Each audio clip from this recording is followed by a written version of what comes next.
Hi, Internet. It's Emily SW. Sam. We're back with episode... Is this episode 4 of Four. the Podcastle? Yes. Ooh, very exciting. And we are here with a Pride-themed episode. This is not gonna be up on the channel during Pride Month. No, we're running a little behind. But we are filming during Pride Month. And when you're me, every day is Pride. I've got my chaperone makeup on. We got the rainbow lights going. It's a vibe in here. You can't see me, but trust me, it's a vibe. In honor of Pride, we are going to talk about Carmilla. Da-da-da.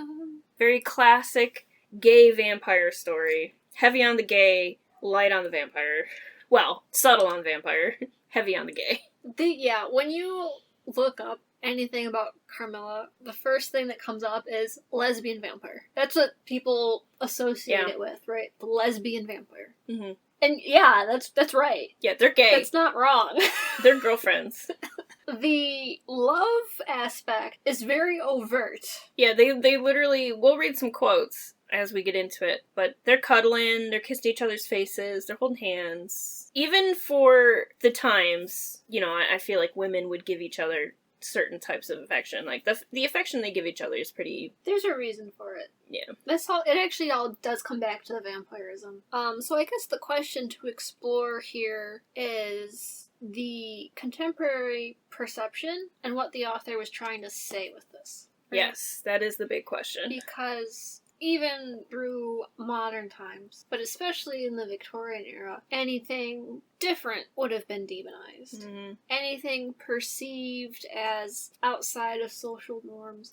We've talked about this in some of our other chit-chats when we talked about Bertha in Jane Eyre. And about how she is othered. Pretty much any female character that doesn't fit the desired mold gets demonized in a lot of Gothic. Well, fiction in general of the time period. And there's also a lot of vampire stories that the vampirism is a metaphor for race. Mm. And how different types of people are perceived as monstrous. Yes. Not all of it, but they do exist. Whether that's in a sympathetic light or a condemning one is a different matter. Yes, that's true.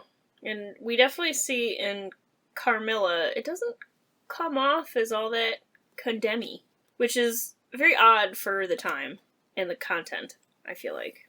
The first vampire fiction we had in English was The Vampire, which established Lord Byron as the vampire. The man, the myth, the legend.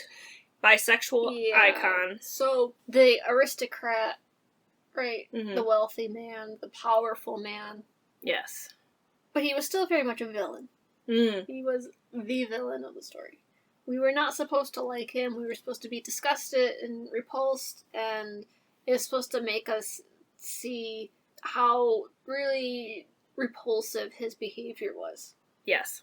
I keep nodding. I forget we're not on camera. Yes.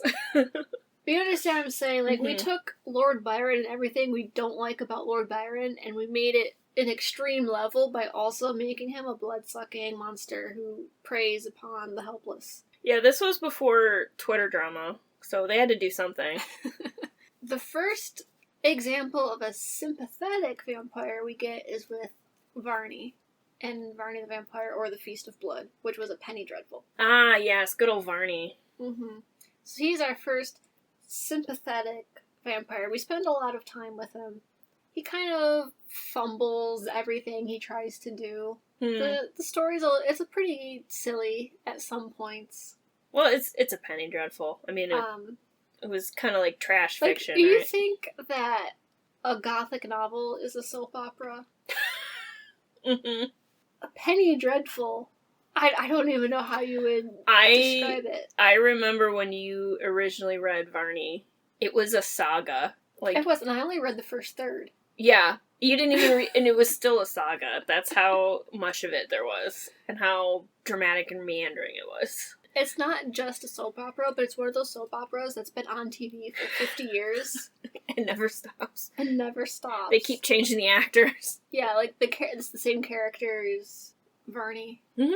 I want to say that was 1850s, 40s. Can we look that up? Yeah. I know Carmilla predates Dracula, but... Yes. I think Varney also predates Carmilla. Varney the Vampire. It first appeared in 1845 to 1847. Carmilla was published in 1872. Carmilla was also serialized. Yes. Originally. It was. Not in a Penny Dreadful. No. In a... This is a little classier than a Penny Dreadful. A magazine. Yes. Right. Predates Dracula. Comes after Varney. So our portrayal of the vampire as a character has shifted. They're not just... Like, they are villainous, right? Yes, they are. But there's definitely a lot more nuance to the character.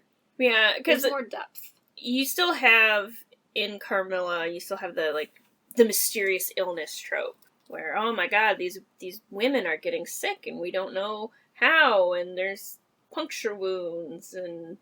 I wonder if this is actually, like, where that kind of came from. Because in The Vampire by Polidori, people just, like, get ripped apart and they're just murdered. Yeah, very violent.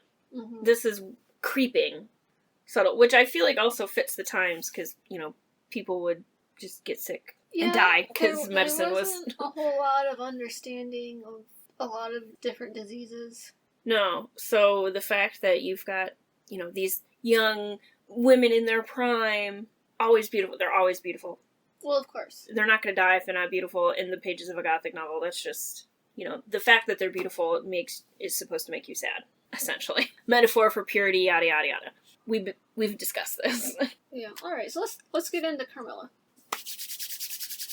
We start off, it's not another found footage one, but it's told to us in retrospect by the main character, who is recounting this experience. Yes, first-person narrative. Not really like a journal, but almost like she's telling you a story. And this is Laura. Laura is living with her father in Austria. And I made a note, because we were talking a lot about Shakespeare references. Yes. The last episode. Was it the last episode? All the time, like every time. Every episode, there's Shakespeare references. I don't know if there was a Shakespeare reference, but Shakespeare was referenced.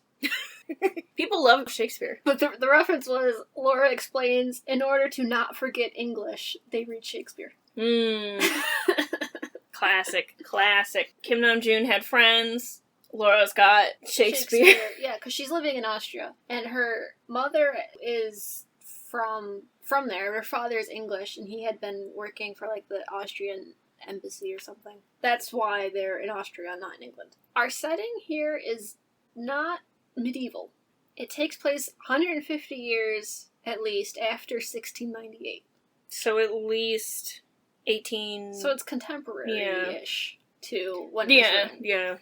Mid-1800s, at least. And we know this because there's a portrait that's dated 1698. And they say it's been at least 150 years since. Very important portrait to the plot, that. First thing Laura tells us about is this upsetting dream that she had. Dreams play a big role in this story. We're jumping right into it. We had this in Nosferatu, right? The dreams and the vampire being able to communicate through dreams. She dreams about, well, we know this because we know the story, right? But yes. She dreams about Carmilla. Yeah, as a child. Well, before they actually met. Mm-hmm. So I guess you could say this is a fated meeting. Fated romance. Yeah. I'm sorry, I'm getting lost in... How do I phrase this? This is the kind of tragic romance, tragic love story that I would want to be in. Even if I died at the end, that would be fine. It just... okay. It's just cool! So you get the vibe! Experience. The vibe! How they meet for real is because there's a carriage accident outside their castle. Yeah, now fast forward, Laura's an adult. Yeah, I think they said she was 19. Yeah, like, young adult. There's a horrible carriage accident, and inside the carriage was a woman and her daughter. And her daughter appears to be injured, but this woman, she's in such a hurry. She's got places to be. She can't wait for anybody. Yo, listen, hey, I just met you, but take my daughter. Yeah. Well, Laura is also kind of eager for someone her own age to hang out with. Yeah, because before this, like, her dad's friend or somebody was gonna come visit. Yeah, the general. And he had a daughter, but then she mysteriously passed away. Very suspicious. Laura's eager for a friend, so she does convince her father to agree to this arrangement. And the mother promises to be back in some odd number of months. Yeah, it's like 3 months or something, I think. But you know what, though? We never find out who she is. The mother? Yeah. No, that's also very, like, you have a pair of vampires here. And it's not like in Dracula, well, this is predates Dracula, obviously, but in Dracula you have the brides. Yes? Do you have strong opinions on the familial relations of vampires? Mm-hmm. Yes, hello. But the fact that it's labeled as a familiar relationship, regardless of whether that's factual or not, I think is very interesting. Because, I mean, a man with 3 wives, like, that's part of it. You're supposed to think he's a villain, because he's coerced these 3 women into living this life of sin with him. Dracula, that is, right? That's not monogamous. But here, you've got a mother and daughter. And even if we don't see the mother very often, I think the fact that they have these familial ties makes them more human in a way. Because, like, even, I mean, we don't know they're vampires yet. But if a vampire has family, clearly they feel love of some sort, right? Or they're just business partners. Like, this is clearly an arranged event. That's true. There could be a scam, a scheme. What I was wondering is, there's 2 possibilities for this woman. One, she's a human that Carmilla is kind of forcing to help her and trap her next victim. Or 2, she's also a vampire and they're in on this together. Yeah, well, I was thinking, like, later vampire fiction, you have a lot of talk of sires, right? Like, a lot of importance is placed on the person who makes you a vampire. So I wonder if this is almost like, maybe it is like her mother in a way, right? Like the person who turned her into a vampire. It could be. Could be. We never find out. No, we don't. So this is all speculation. But yeah, so that's how they meet for real. I thought it was notable because this is a big difference between Carmilla and later vampire fiction. She appears to be totally normal. Yeah. She's examined by a doctor. She's fine. She has a pulse. She breathes. She looks, for all intents and purposes, completely alive. Yeah, she's not undead. She's just a live person who sucks blood and is immortal. Well, by appearances. By appearances, yes. Yeah, and you don't see that before or after this. That's very unique to this story. Yeah, because usually they're described as being, like, pale and corpse-like. Like marble, if you're Stephanie Meyer. Stephanie, let's not get into it, because then that'll be a whole... That's a whole nother other thing. Hour rambling. But there's nothing to indicate that there's anything, like, suspicious about her, right? No, she's just a girl who was in a carriage accident and needs someone to take care of her. Every time Laura describes her, there's a lot of specific adjectives she uses. Obviously, she's very beautiful. Mm-hmm. She's got very nice hair. The hair comes up a lot. And she's petite. We're constantly told about her small face and her small hands. So she's supposed to be very not threatening. No, there's nothing threatening about her. She's just a very pretty, petite young woman. Luscious locks. Yeah. With a soft step. Mm-hmm. Right. Dainty, very dainty. Mm-hmm. So again, we're not given any indication. Obviously, we can figure it out because we're smart people. Yeah, you read enough vampire stories, you start to catch on. The vampire stuff kind of is happening in the background of the story. Yeah. Yeah, like the forefront is the lesbians. Because they gay. They gay. It's not subtle at all. Carmilla quite frequently kisses Laura on the face. They go everywhere together. There's just confessions several times throughout the story. Would you like to read a quote? Like I said, there are several almost like love confessions throughout the story. Yes. Okay, I'll just read this one. Here's a quote. "I've been in love with no one and never shall," she whispered, "unless it should be with you." How beautiful she looked in the moonlight. Shy and strange was the look with which she quickly hid her face in my neck and hair, with tumultuous sighs that seemed almost to sob, and pressed in mine a hand that trembled. Her soft cheek was glowing against mine. "Darling, darling," she murmured, "I live in you, and you would die for me. I love you so." I started from her. She was gazing on me with tears from which all fire, all meaning had flown, and a face colorless and apathetic. "Is there a chill in the air, dear?" she said drowsily. "I almost shiver. Have I been dreaming? Let us come in." That's very intense. It's very intense. And you'll notice here, so this is Laura's narration, how beautiful she looked. Oh, yeah, Laura calls her beautiful all the time. All the time. Her soft cheek glowing against mine. Laura's not necessarily receptive to these advances. At least more in the beginning of the story. She describes it as being very embarrassing. She says that she didn't like this, like, sort of attention. It is a lot. Yeah, especially because they haven't known each other for very long. No. Like, she's excited to have a friend, but this is a little, whoa. Yeah.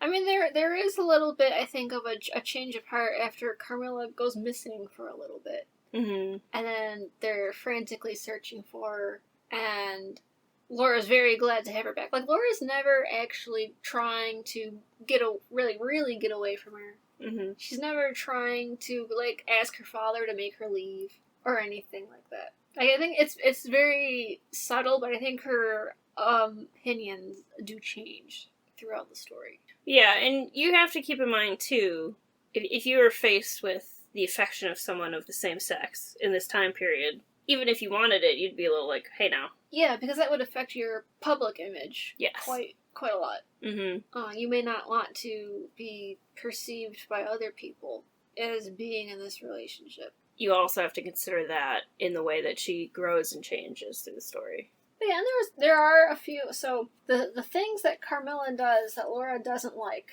aside from the affection, also give us the hints about the vampirism. Yes. Because she says, main example is when they are sitting and they're watching a funeral procession go by.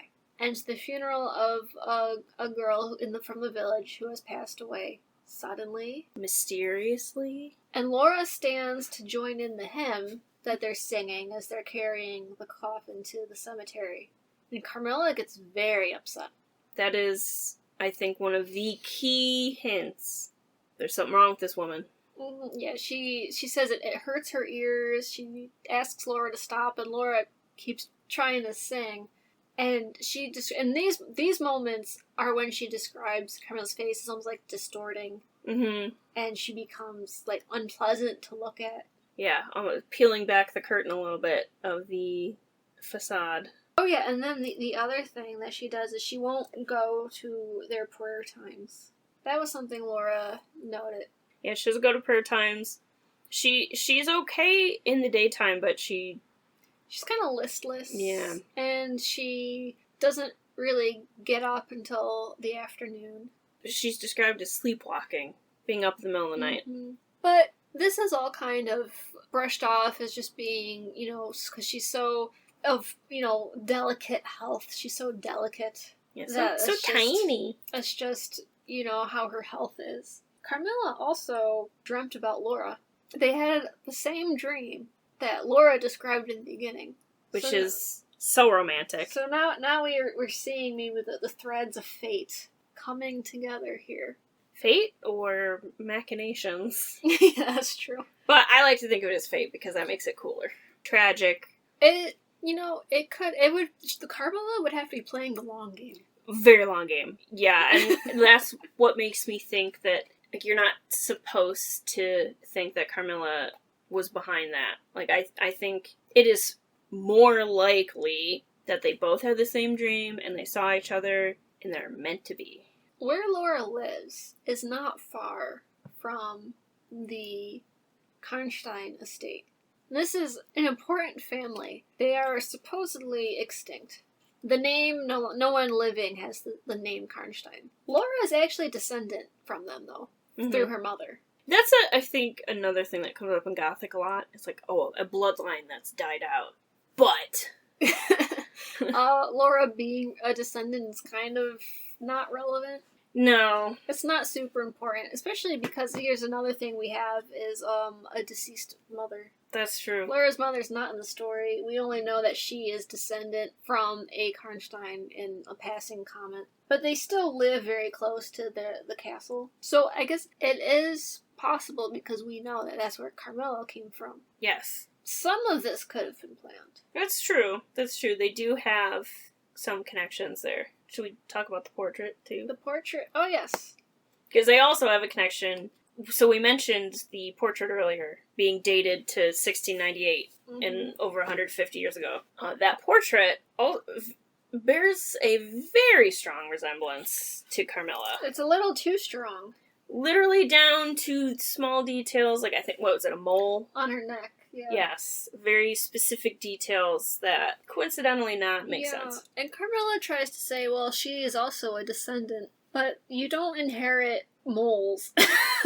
In the exact same place. Yeah. Yeah, no, that's not how that works. But that's another little hint that we get, that there's something a little strange. Yeah, because there had been these portraits in the Schloss that Laura and her father live in that were being restored. And when the artist brought back the restored versions and he's showing them all off, that's when we see this portrait. Did you also note the scene with the traveling hunchback? I gotta admit, I did not. So there's a traveling hunchback, and he plays his fiddle, and he's got a dog. The dog refuses to go in the castle while Carmilla is there. Oh, dogs are a big hint in any kind Another hint. Yeah. Also, he's selling, like, amulets and charms and stuff. Mm-hmm. And he kind of picks Laura and Carmilla out and tells Laura that she needs protection. He tries to sell her a ribbon that's supposed to be enchanted for protection. Carmilla's the one who takes it. Carmilla very enthusiastically buys the amulet until the man makes a comment about her teeth. And then she gets very upset. The fangs. No one else made a note of this. No. Hint, hint. Fangs. Apparently not important to anyone else at all. That was another hint we got there. But now, also, we've got this mysterious illness affecting women in the town. Yes. Just women. Just young, beautiful women. No men. And it also strikes Laura, who also starts having more dreams. She does. She has a vision of Carmilla covered in blood. Creepy. Which is pretty creepy. And then she starts coming down with symptoms. And she says she doesn't feel sick, but she feels very tired. Yeah. She's kind of just off. Almost like somebody's draining her life force. Oh, maybe. And she's also got this very mysterious little, puncture wound. Yes, in her chest area. Yes. Do we have any other hints about the vampires? I think at this point, like, you had to have gotten it. Yeah, right? Yeah, at this point. The thing they slap you in the face with is being gay. But then the little hints, usually it's the opposite. Usually in stories like this, especially from this time period, you gotta really read into the symbolism. And the little tidbits in there that hint, because at the time, it was illegal to be homosexual. Literally, you could be imprisoned and put to death. So that's where coding comes from. Obviously, coding now has a different connotation. But queer-coded stems from this. You would have to use symbols and references and other sorts of things, so that if you're writing a book with gay characters, if someone was queer, they would be like, ah. Do you have some examples? Not from the time period, but I have more modern examples of queer coding. Well, let's hear them. So a modern example of queer coding, I think the most well-known is lavender for lesbians. Topical. Okay, I didn't know that one. Okay. Well, you're not queer, so I guess it makes sense. Let me educate you. Oh boy. Well, no, it's just, this is my culture. Okay. So I put some effort into learn about my culture, right? That's probably something you associate lavender with very strongly. Yes, it is. Like when you think lavender, that's what I think comes yes. into my head. But when I think lavender, I would be thinking like flower language. That's the thing about a symbol, depending on who looks at it. Oh, this was a good example. Yeah. So there actually was a term called the Lavender Menace, which was used to describe basically gay women coming to corrupt good Christian heterosexual in this country. So Lavender Menace, that's a big one. Bandanas in the pockets, huge in like 60s, 70s, 80s, like that kind of era. You would use different colors of bandana, and also, depending on which pocket you had it in, to kind of flag. It's also called flagging. What you were looking for, romantically or sexually. Okay. Tons of different meanings. Tons. Also earrings. If you had a certain ear pierced in a certain location, that would flag that you were Yes, that was still a thing through the 90s and the early 2000s, where if a guy had his right ear pierced, it meant one thing, and the left ear meant something else. Like I said, I haven't delved into Victorian symbology about that. That would be a very deep dive. It would be a very deep dive. You could probably write a whole thesis about that. I'm sure. It's harder to find because obviously in more modern history, there are living people who can pass on that history and then put it on the internet. Right. With Victorian stuff, because they wouldn't have, like, written down. You would just have to have known from, like you said, being part of the culture, being part of the community, word of mouth kind of stuff. People pointing out to you, this author needs this. You wouldn't, like, have a guidebook. No, you couldn't just search up, queer flagging or queer coding or stuff like that. The point of that tangent is to say that Carmilla is very blatant in her affections, and her and Laura, Carmilla kisses her on her face. Frequently. Call each other beautiful, the works. Very overtly romantic. Like, you can't explain that away with they're friends. They were roommates. Not after the dreaming and the fact that they really don't know each other very well. No. Right? Like, it's not like we've had a super long time to develop this friendship. Mm-mm. And I think in romance, too, it's very common where you have people decide they're in love even though they haven't known each other for very long. Yes. Or very well.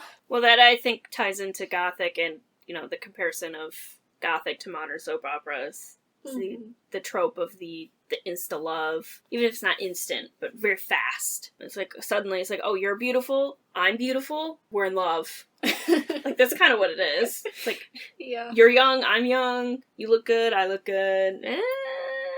But, and I think Carmilla also, we were talking about this earlier, and I do want to bring it up. Carmilla is so quintessentially gay pining. And even the term lesbian comes from gay pining. Right, so do we want to talk about the end of the story then? Oh, and then get into it? Yes. Yeah. Okay, let's talk about the end. So the end of the story. So because of the, mysterious illness and everything that had been going on, Laura's father's friend, the general, who you might recall, who had sent a letter because he was supposed to come with his daughter, but his daughter passed away, he shows up. He's kind of like Gandalf, where he's been doing the research, learning the thing. Exposition. And now he comes back with the news. Yes. The findings. By Jove, I've cracked the case. So he comes onto the scene, and he tells them we have to go to the Karnstein Castle and rid mankind of this horrific malady, plague, or whatever. And Laura and her father go with, and they're a little, I think, confused. But they're gonna go with this guy because, they know him, they trust him. And he starts explaining the circumstances of what led to his daughter's death, which was he and his daughter had gone to a masquerade ball. In fact, it was a masquerade, because vampires love masquerades. Oh, yeah. But the fact it was a masquerade was important because this woman approached him, and she refused to take her mask off. She kept saying, oh, we're old friends, I know you. She would not tell him who she was. And he could not figure out, he could not remember, he didn't actually know if they knew each other. Yeah. But she kept insisting they did. But she won't say who she is, and she won't remove her mask. That's not suspicious at all. And, of course, she's there with her daughter, Malarka, I think, was the name then. Yeah. And she convinces the general to take in her daughter while she goes and does something super important that she hasn't got time. She leaves the ball early because she's in such a big hurry. This sounds kind of familiar. I think there was another carriage accident involved. Some in there. It's like an insurance scheme. A little bit, yeah. Well, surprise, because we're smart people, we could figure it out. It's the same mother that had left Carmilla with Laura and her father. Now, the mother and Malarka are with the general and his daughter Berta. The daughter suddenly starts becoming ill, so the general calls a doctor, and the doctor calls someone else. And the someone else he's like the Van Helsing, right? He's a vampire hunter. You've got a supernatural problem here. And he gives him a letter and said, take this to a priest. And don't open it without the priest and make sure he follows the instructions. But I don't think the general ends up taking it to a priest. He reads it himself and he's like, I'm gonna do it. Yeah, he screws it up. Well, he decides he's gonna stake out his daughter's room and wait for the monster. And it comes. They call it amorphous, so like a big black beast. I was kind of imagining like a shadow almost. Yeah. It moves and it goes and attacks the daughter, right?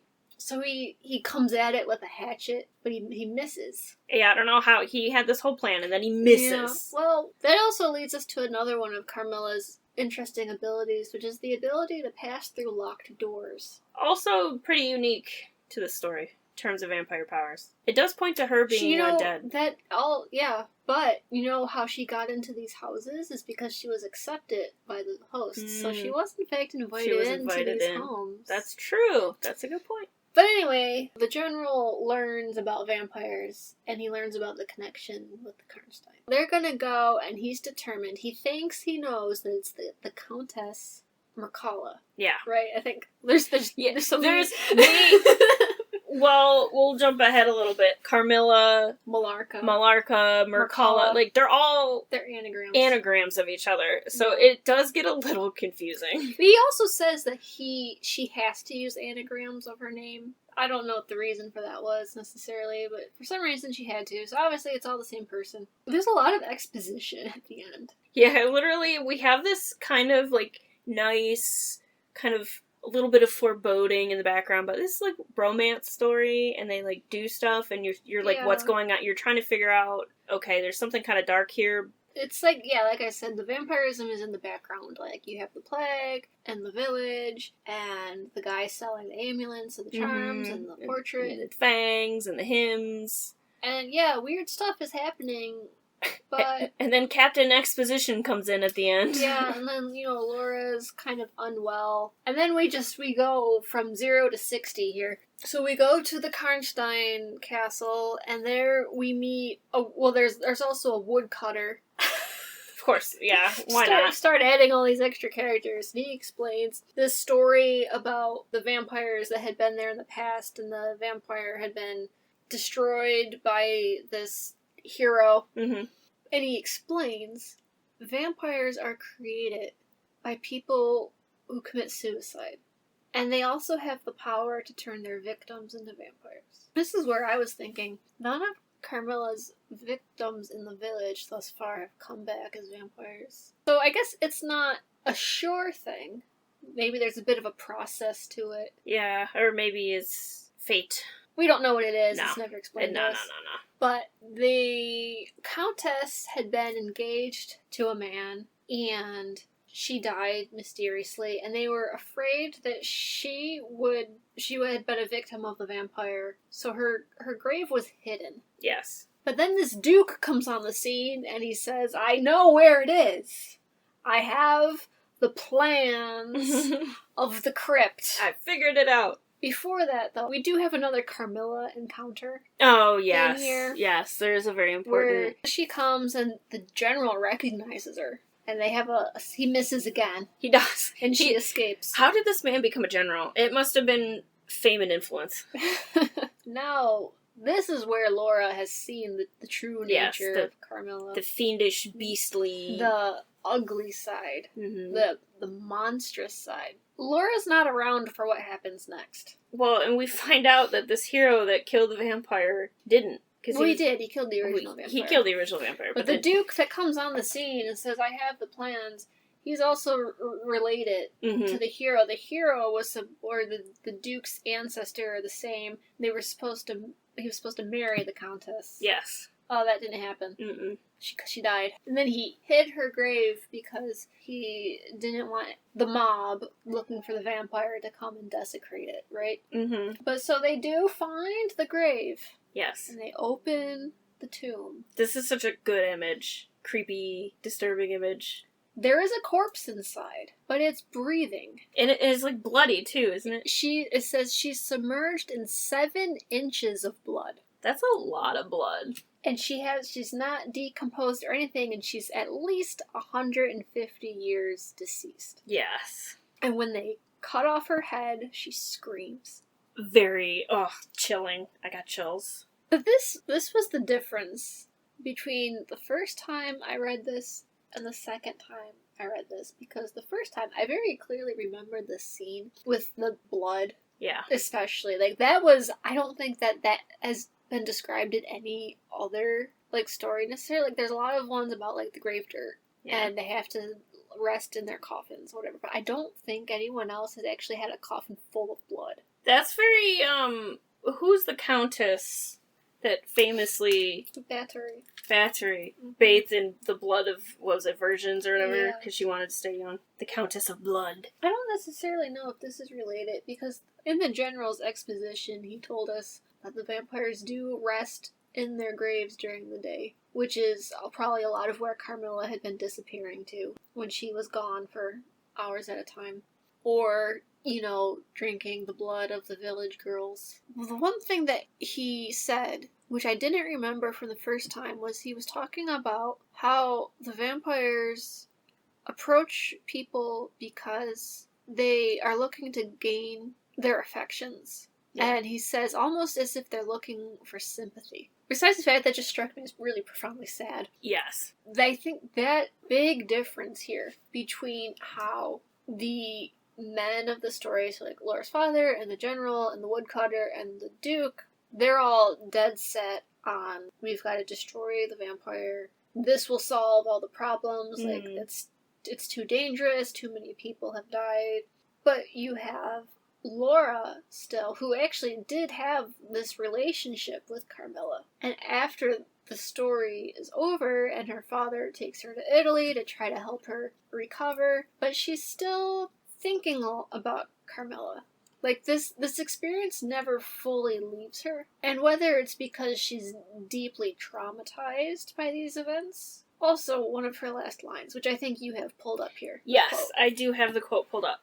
It was long before the terror of recent events subsided, and to this hour the image of Carmilla returns to memory with ambiguous alternations. Sometimes the playful, languid, beautiful girl, sometimes the writhing fiend I saw in the ruined church, and often from a reverie I have started, fancying I heard the light step of Carmilla at the drawing-room door. So she's still remembering her both ways, right? She's remembering her fondly, as well as the monster. So this was where it was going to tie into tragedy. Yes, the tragedies. So, in case you don't know, Internet, we're going to delve into some more queer history here, queer education. The word lesbian comes from the island of Lesbos, which is a Greek island. And the reason it was used to coin the term of women loving women is because Lesbos was the home of Sappho, who was a very prolific, very famous Greek poet back in ancient times. And a lot of her work is just fragments. Like, very few of her poems are recovered in full. They're still actually recovering them. Like, sometimes they'll be, we found some more. It's crazy. But she wrote the Ode to Aphrodite, very famous. I think that one's full. One of, her only fully recovered poems is an Ode to Aphrodite. She is famous, not only for her beautiful poetry and contributing a lot to, society and culture. She loved her some women. She wrote the Ode to Aphrodite, which, pretty gay. She also, she had some affairs with women, and she wrote poems about women. This is not confirmed, because obviously it was ancient times, but she famously committed suicide by jumping off a cliff into the sea because she was in love with someone who didn't love her back. That's very tragic. Very tragic, very gothic. Not only does the term lesbian originate from her, also the term sapphic, which you hear bandied around sometimes, sapphic love, sapphic stories, both refer to a very tragic figure. And I think Carmilla embodies that sort of queer tragedy, or how do I phrase this? You have the aspects of queer love that are kind of like beauty and softness, and you also have this aspect of it being forbidden or, monstrous. I mean, one person of this is literally a monster. And, this person who just wants love and affection and can't have it. Obviously, she is preying on Laura. And I just find it very fitting to the origins of the word lesbian. Yeah, we're given this image of the vampire who they want sympathy, right? They want to connect. and be with people, but they can't. Because of the nature of how they survive. Yes, which I also think, again, we can go back to the time period. Could be just a very bold-faced metaphor for being queer at the time. And obviously, I think there's an emphasis and a need for queer joy, right? Like, to have stories about queer people nowadays, that aren't centered around A, being queer, or B, being persecuted, or, all this stuff. But or just being doomed. Yes. We want queer happiness, and queer happily ever after, and, happy. But as a lover of the Gothic, I love this. It's got my favorite things. It's got vampires, it's got lesbians, it's got tragedy, and it's Carmilla is just such a sad, like a tragic figure. I think when you fully get the end of the story, like, was she preying on people? Yes, it's a vampire story. We gotta get past that. But at the end of the day, she is a very tragic figure. And also the fact that they mentioned vampires are created by suicide, I think also lends to that. A very sympathetic portrait. Very just sad. Like, you kind of feel for her. You want to read that quote about death? And then I guess we'll wrap it up with that? Because I don't think it could have been said any better than what you just said. Like, I feel like we just rambled for 50 minutes, and then that last 10 is what really pulled it together. We got to it. You are afraid to die? Yes, everyone is. But to die as lovers may. To die together, so that they may live together. I love me some gay pining. And, again, obviously, we don't want all queer fiction to be tragedies. Gothic tragedies. But this is a Gothic tragedy. This is a Gothic tragedy. So this is one of the originals. One of the original vampire stories, too. Yes. And I think it's highly, highly worth the read. I love this story. It's great. I love the Red Velvet music video that's based on this story. Irina Solgi, Monster. Great video. Love the whole thing. Yeah. I love lesbians. Alright. Well, on that note... You want to wrap it up? Talk to you next time, Internet. Alright. Where we'll be talking about something else. Yep. Bye.